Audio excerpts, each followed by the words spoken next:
Hi everyone. Today I want to talk about education. So first we're going to start out with Maslow's hierarchy of needs. And this is a good thing to know. You might need to know this for school. It might even be that at work, if you talk about this, it can, or if you have this in your mind, it can maybe help you even with being a manager. So what is Maslow's hierarchy of needs? Maslow's hierarchy of needs basically says that we need to get basic needs of our life met before we can pursue higher goals. So let's take the example of a child going to school. Okay, you've got a little child, they're going to maybe, let's say fourth grade.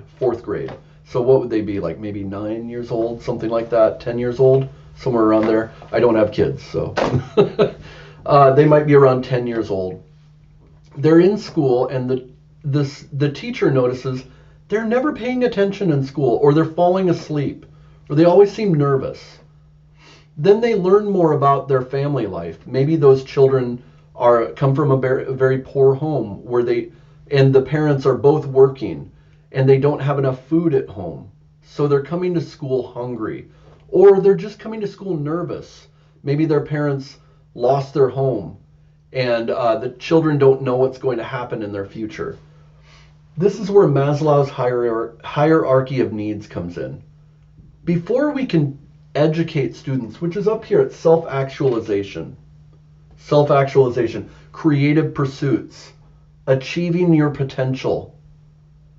Before we can get to these, we have to get these other needs met. If you don't have food, water, warmth, and sleep, life needs, you're not going to be able to focus at school. If you're worried about how to eat, or you haven't slept. If you don't have your safety needs met, so if you don't feel physically safe, you know how it is. If you don't feel safe, you can't concentrate, right?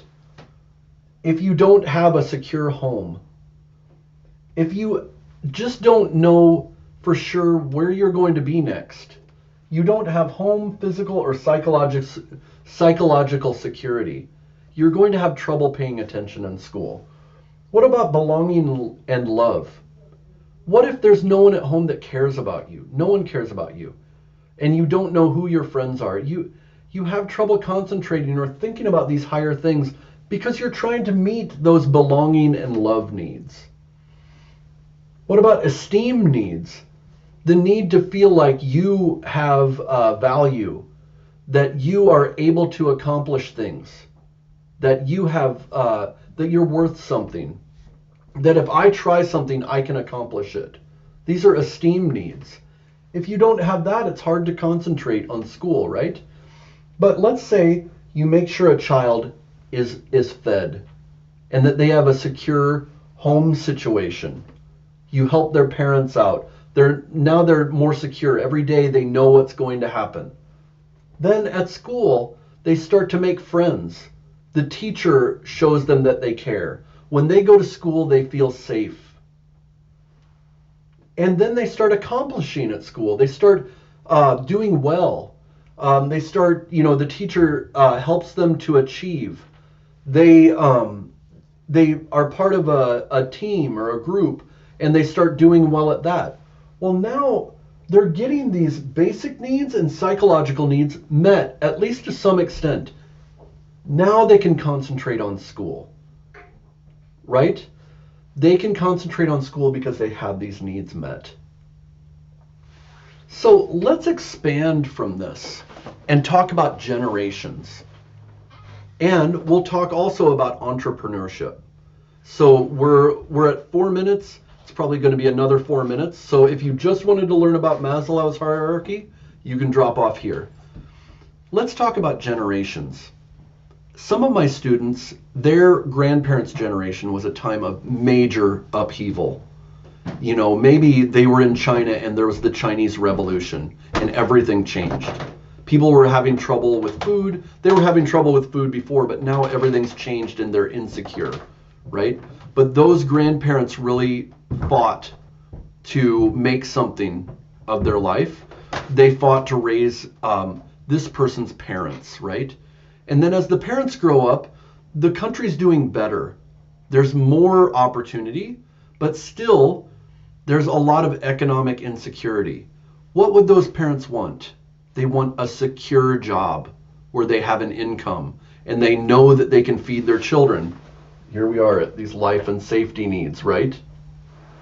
And within that, they're trying to build a family and maintain their community, these belonging needs, right?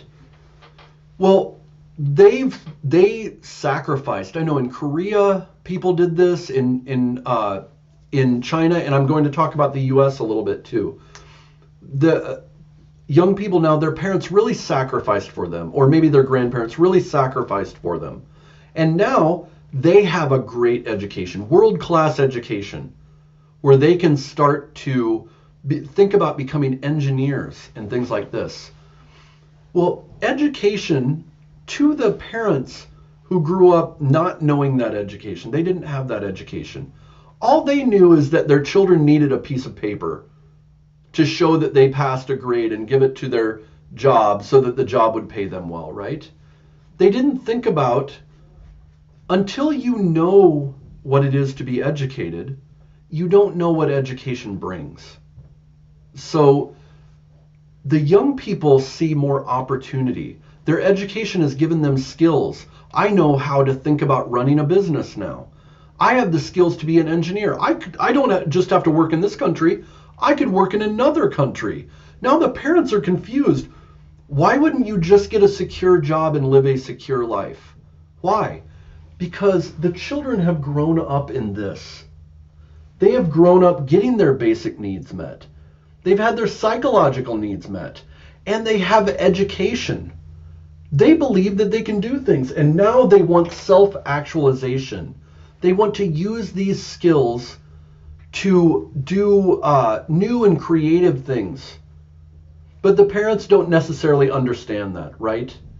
The parents wonder, why aren't you doing something that's just a secure job? Well, education gives you new opportunities in your mind. There's a reason why in the United States, during times of slavery, they did not educate people that were slaves. Why? Because education gives you skills and helps you imagine a bigger world and new opportunities. What happens when you imagine new opportunities? You start to become dissatisfied with what you have.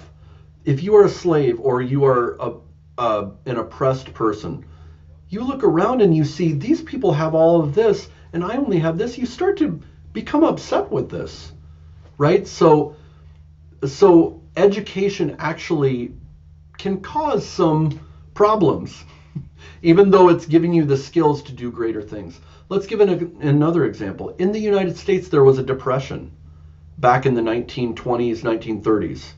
My grandparents were very insecure. At that time in the US, in some places, people were burning money in order to fuel their houses because money was worthless for a little while. People had no idea how they were going to make money, how they were going to live. People had to travel in order to live, travel and go work in a field or something like this. Well, my grandparents experienced that, and therefore they became very focused on being secure. Then my parents had a bit higher of experience after that. They became more secure, and now I'm here and I'm thinking of doing all these things, and maybe my parents look at me and say, why are you doing that? Why don't you just have a secure life? Because with education, you start to imagine something different. You start to imagine something more. Well, this explains why. And maybe we can remember that our parents really love us, that they sacrificed for us. And maybe we can help to explain to them, well, because I have this education, I want to do more, right? But it's not just education, it's that the world has changed as well, right? For the parents, the only jobs in some countries were government jobs. Those were the secure jobs. Well, the world has changed. And now secure jobs are in corporations, not necessarily with the government, right? So things change, and when things change, it's difficult for generations to understand each other. Anyways, I hope this was interesting to you. I'd love to hear your comments. What are your experiences? Were your parents more educated than you? Did your parents sacrifice to make sure you had an education? How do they feel about your education now? And do you see Maslow's hierarchy as true? Have you experienced this or seen people that have gone through this, that they can't think about education because they don't have these security needs met? Let me know. Add a comment, hit like and subscribe, and hit us up on RJK English and on Facebook, and let's have a further conversation about it too. Do you know anyone that is learning English that wants to have conversations about grammar, about business English, about literature, anything like this? Make sure to tell them about our channel. All right? See you.